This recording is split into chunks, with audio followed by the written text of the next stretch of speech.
आज इस वीडियो में आप देखने जा रहे हो द नाइटिंगेल चैप्टर के क्वेश्चन आंसर्स को और साथ में इस बुक एक्सरसाइज भी। फर्स्ट है यहाँ पर question answers. First, we have a good singer at home.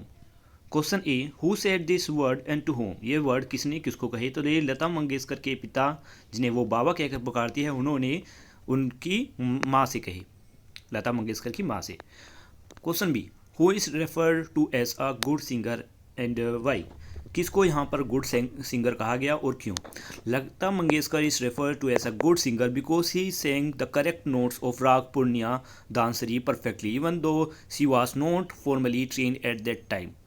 यहाँ लता मंगेशकर जी को गुड सिंगर कहा गया क्योंकि वो बहुत ही अच्छे से सही राग गा रही थी, राग पूर्णिया दांसरी, और उस समय तक उसे ट्रेन भी नहीं किया गया था।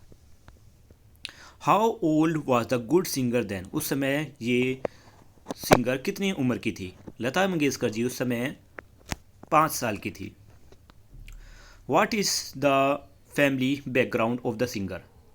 लता Mangeshkar came from a musical family. Her father was a classical singer and ran a theatre company. Lata Mangeshkar ji एक म्यूजिकल फैमिली से ही थी। उनके पिता एक क्लासिकल सिंगर थे और एक थिएटर कंपनी चलाते थे। Second, come and have tea with me. Question A, who said these words and to whom. तो पंडित जवाहरलाल नेहरू ने ये शब्द लता मंगेशकर जी से कहे थे। Did they have tea together? If so why did they have tea? Answer is yes, they have had a tea together at Teen Murti Bhavan, the prime minister residence. What incident happened before the person was asked to have tea? Answer is Lata Mangeshkar sang Ae Mere Watan Ke Logo during a republic day event which move Pandit Nehru to tears. मतलब लता मंगेशकर जी ने ये गाना गाया था ए मेरे वतन के लोगो उस Republic day पर। उस समय पंडित जवाहरलाल नेहरू के आंखों में आंसू आ गए थे। Did the speaker and the listener meet again. क्या लिसनर और स्पीकर दोबारा मिले? Answer is yes, they met again at a charity event in Bombay where Lata sang the same song upon Pandit Nehru's request. Next है, how did Lata Mangeshkar's father realize that she would make an extraordinary singer? Answer is Lata corrected the notes of Rag Punya Dhansari while her father's student was practicing, impressing her father with his talent and musical sense. लता मंगेशकर जी राग पूर्णिया दांसरी की notes की correction कर रही थी जब पिता अपने student को सिखा रहे थे उस समय प्रैक्टिस करते समय। तो इससे लता मंगेशकर जी के पिता उससे इम्प्रेस हुए, उसके टैलेंट से, उसके म्यूजिकल सेंस से। Was Lata Mangeshkar happy with her acting career? Answer is no. She never enjoyed acting and preferred to focus only on playback singing. Next question is, what was the most important aspect of song for Lata Mangeshkar? For Lata, the most important aspect were the words, मतलब lyrics, emotional content, tune, and the quality of musical interludes. How did Lata Mangeshkar prepare to sing in language she was not familiar with?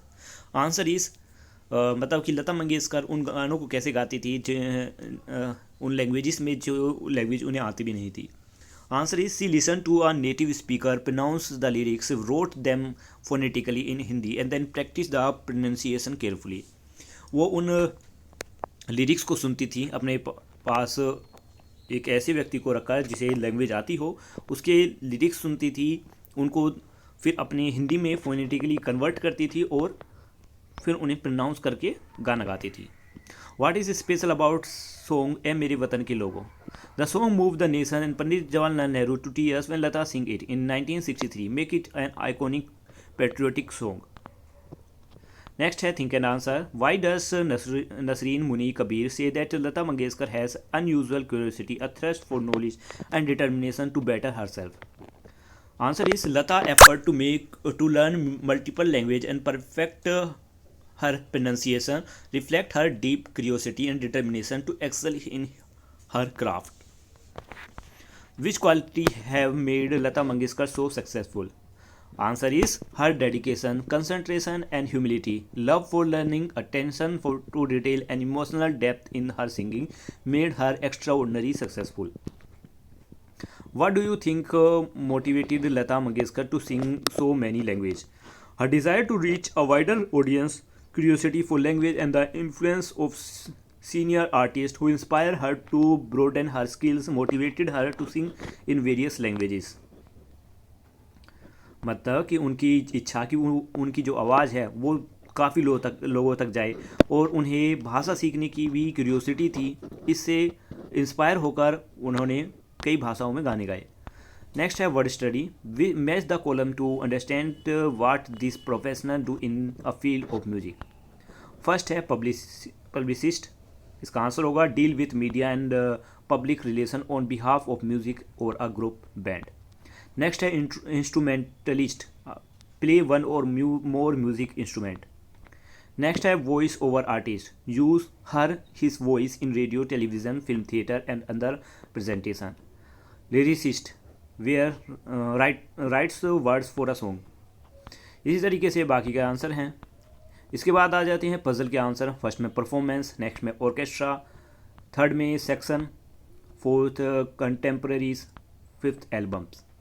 इसी तरीके से downward में आप देखोगे तो फोनेटिकल, linguist, इंट्रीग्यूड elements.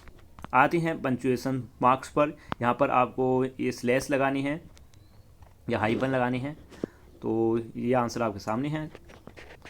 यही video ये ख़त्म होती है। अगर आपने चैप्टर का एक्सप्लेनेशन नहीं देखा है तो वो चैप्टर भी मैं अपलोड कर चुका हूँ। आपको क्लास 8 की प्लेलिस्ट में जाकर वो वीडियो मिल जाएगी जिसमें चैप्टर का हिंदी एक्सप्लेनेशन है।